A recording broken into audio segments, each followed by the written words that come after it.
Well, hello there once again, motorsport fans, and you are very welcome to this video.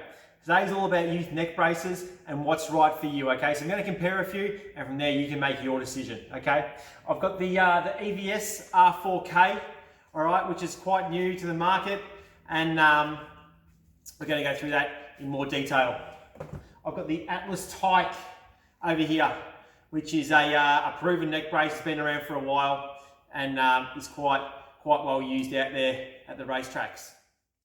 I've got the Alpinestar's Brawl, which is more of a neck collar than a neck brace, okay? And I've got the Leatt Fusion. So these are the older ones, the 2018s, but still very similar to what's out now. And these are what we've been running for about 4 years now. This is Lockie's first Fusion, and it is still in good condition. These are very robust, and an all-in-one armour and neck brace, and do a very good job of protecting the kids. I'm going to go into each one of these in more detail. If you like what you're seeing here, hit subscribe. Let's go have a quicker look. So to start off with, you've got the EVS R4K. All right, now it only comes in one youth size. Obviously there's an adult size, but the only size for a youth is obviously the youth size, and it's about 48 kilos. I think 5'3" is the threshold there. All right, first thing when you pick it up, you're going to notice it is extremely light, okay? So we'll put it on the scales here and see what we get. 311 grams, okay? So yes, quite light. Unclips quite easily, actually very easily. So we've got a bit of Velcro there, and then there's a button at the top here. We just pull that in and out it comes and back in. So as far as getting these on and off, I think it's probably one of the quickest braces to get on and off, okay? There are also straps here that you'll put on the body, and that'll keep the brace strapped down to you so it's not bouncing around. And being so light, I think you definitely want to use them as it would bounce around a lot. At the rear here, we've got an adjustment for the pitch, okay? So if you have a look here, you've got adjustments here, and that'll adjust the pitch of this back part, okay? So it'll adjust the pitch that's on, okay? Now the issue we found was the depth, all right? So what we've got here, it's about 40 mil, all right, 40 mil deep. Now for us, that was too deep to get the correct riding position. So Lockie couldn't get his head up when he was in the riding position and couldn't look forward enough, okay? So his head would have been stuck down looking at ruts too much and looking at his front fender other than what's in front of him, okay? That was an issue with this one. Measurement wise, internally, you've got about 110, 120 mil, and top to bottom about 155, okay? Flexibility wise, it has a bit of flexibility, okay, but it's not overly flexible, so it will absorb a bit of an impact, but it is quite rigid and definitely hard on top. Okay, so it will flex a bit with a bit of flex, a bit of cushioning and impact, but it's not, I wouldn't call it overly flexible at all. But there is some very good cushioning at the bottom here. Okay. This one here is the Alpinestar's Brawl. Okay, very basic. Got a Velcro here, and it just opens up just like this. Okay, and yeah, very basic. Also very light. We'll throw it on the scale, see what we get. I wouldn't be surprised if it's lighter than the EVS actually. You got 296 grams, so yeah, a little bit lighter, not much in it.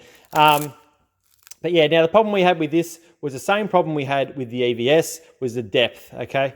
So we get the ruler here. It's on a bit of an angle, so it's hard to see, but you're looking at about 40 mil, 35 mil again, okay? And it's also quite thick at the back there, okay, right?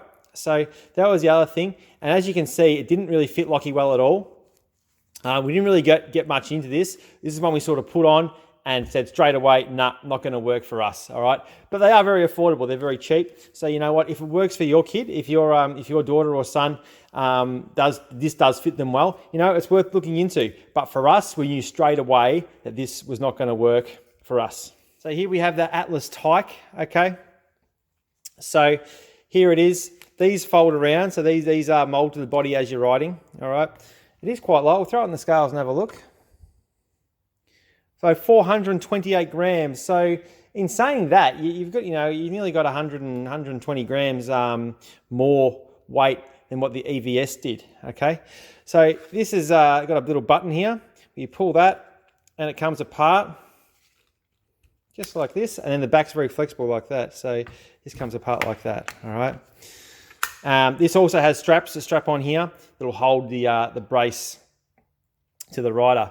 Now the EVS only had one size, which was youth, or obviously getting that old.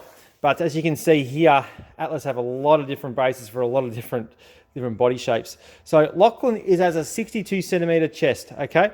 So he just fits into a Tyke. He could probably go to a Brole, although it wouldn't really last him long. And if you have a look at the Brole, it is quite a cheap, quite a different type of brace, more of a Brole. So we obviously got the Tyke here, 62 centimeters, and then you go up to the Prodigy, which is 74. So, you know, they've got a lot of different braces, and that's showing me they've done a lot of research into this, okay? So there it is again. That's your Atlas Tyke kernels of this. So you're looking at 130 mil that way, and approximately what, about 155, the same as the EVS long ways. So side profile, we're much thinner than the EVS and the Alpinestars, okay? So put the measuring tape or put the ruler on that, and you're looking at only 20 mil, okay? So that's basically half the depth of the EVS, okay? So that would be the reason why this one fits Lockie so much better. Flexibility is there on the Tyke. You can see there, like in the cause of an impact, it is going to flex. So you have got that flexibility to absorb a bit of the impact. So last but definitely not least is the Leatt Fusion, okay? Now the first thing you notice about this, obviously it's a whole body armor or whole upper torso armor and neck brace combined, okay? Now the neck brace portion of it is very rigid, okay? There's not much flex there, so bear that in mind. If the kids have a stack on it, there's not going to be any flex there for the helmet when it hits it, so it's going to be a pretty hard impact, okay? The torso and side protection is fantastic, so got a lot of padding there. The back's got a bit of rigidity to it as well, and you've obviously got the shoulder pads as well. The problem we had is, as you can see, the side profile, the neck brace is actually very aggressive, so it's not much room for movement when the kids are riding out on the track, and it's very restrictive, okay? I'll just get you some measurements here. So you got probably 140 mil side to side, and about 160 mil front to back, okay? Still a very good package in itself. Great for the kids when they're learning out, but just the mobility is lacking, and the neck brace portion of it is very rigid. But the protection is extremely good. So for us, the Atlas Tyke was the one we went with, okay? So here it is here, Lockie running it. So just tip your head back and forward for me, Lockie. So you can see there we've got a good range of movement, okay? Now the other thing with the Atlas is the flexibility, okay? So at the front here, we've got that flexibility, all right?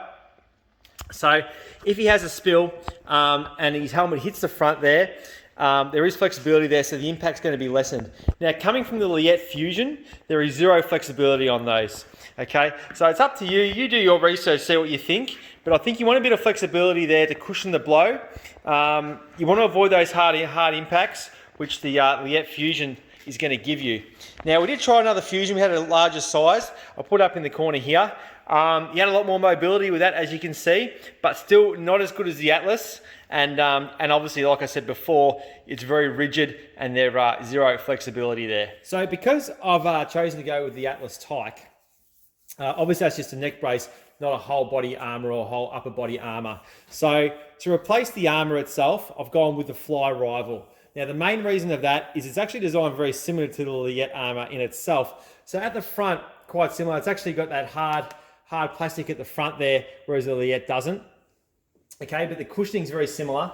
If we go to the side profile, there's something that you don't get on a lot of the armors, which is all the protection on the side, okay? So a lot of the armors just have a clip, just like this, and clip around, and you won't have anything there on the side, okay?